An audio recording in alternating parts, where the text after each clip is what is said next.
Chicago's migrant crisis raises questions of equity. I'm so sick of this DEI word, equity.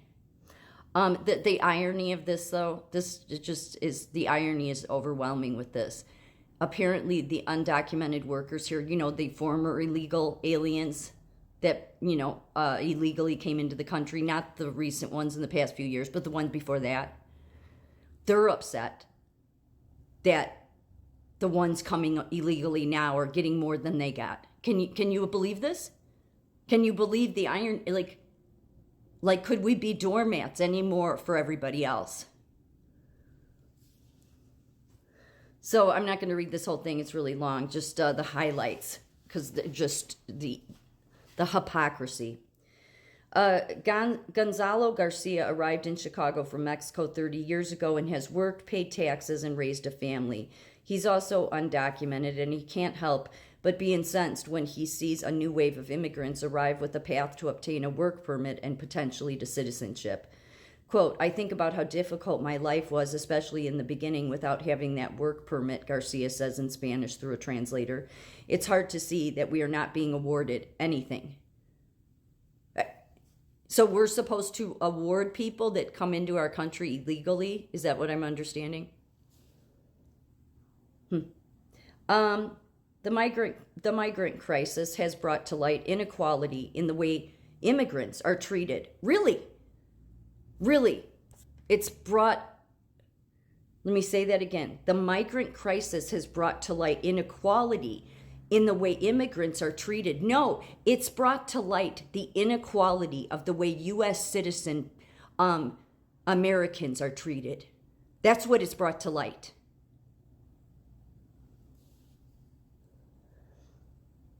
Members of the city's undocumented Latino community, like Garcia, are angry when they see newly arrived immigrants from Venezuela able to obtain work permits, which gives them access to better paying jobs. Other communities are infuriated too, pointing out that public funding to shelter and feed migrants is money that might otherwise be used to further address the city's daunting social problems, such as homelessness, mental illness, and poverty. How is it that new arrivals are assigned to city shelters while there are tent camps in Humboldt Park, Columbus Park, and along the Eisenhower Expressway?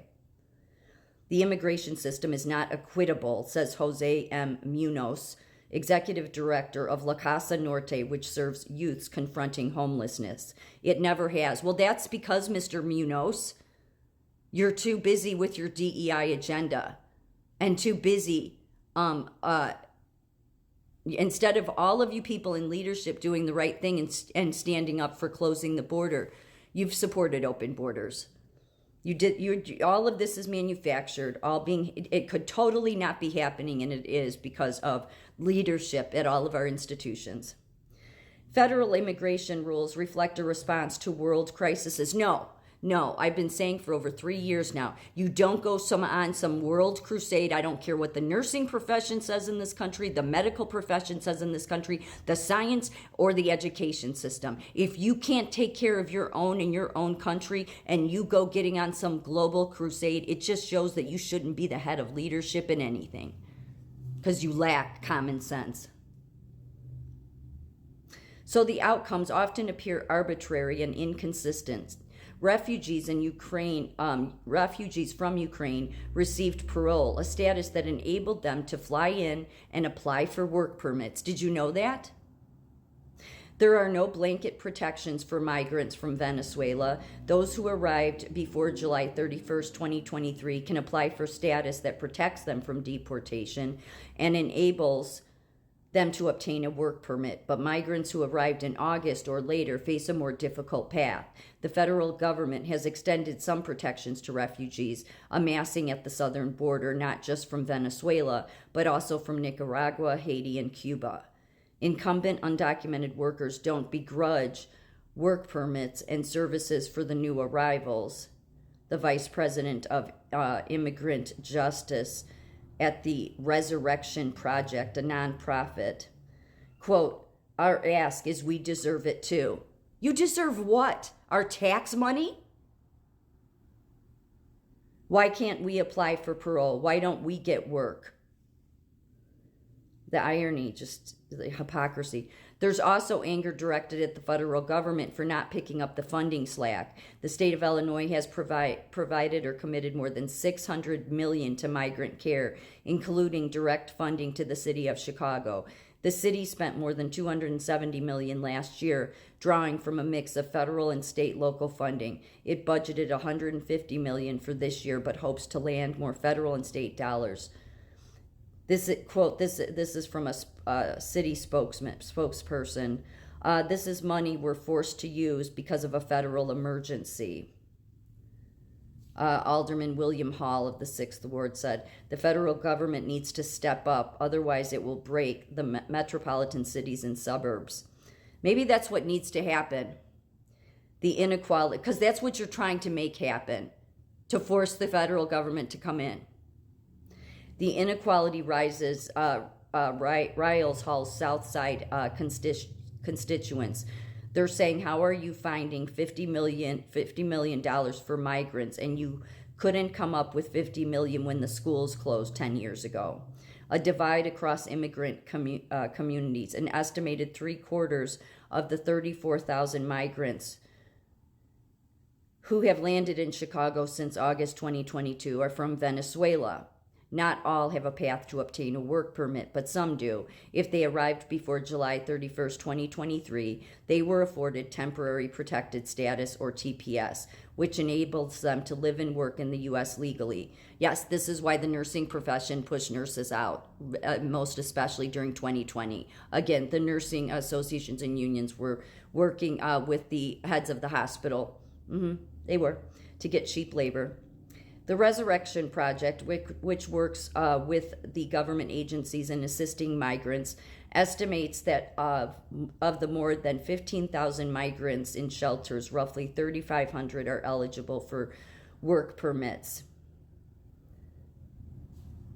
As of mid-January, more than 950 received work authorizations through the nonprofit's help, although the U.S. Citizenship and Immigration Services has approved 1,800. Migrants are also getting help from other organizations. Most Venezuelans crossing the border since July 31st are asylum seekers. No, they're not.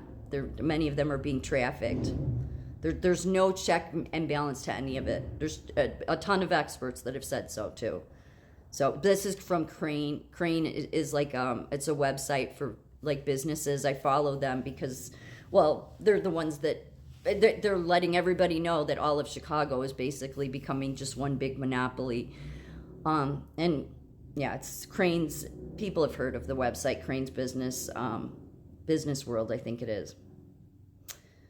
They have a year to apply for asylum and can apply for a work permit 150 days after their application is filed.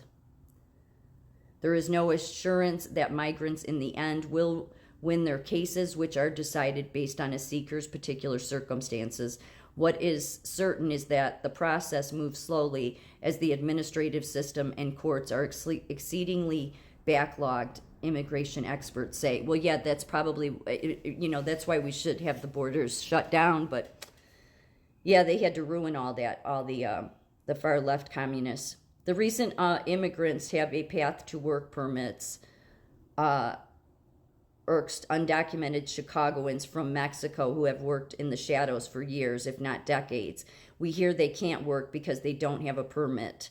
We've done it forever. Undocumented immigrants traditionally have found work in factories, restaurants, healthcare, and doing domestic and landscape work. The big difference is that the new immigrants aren't hiding.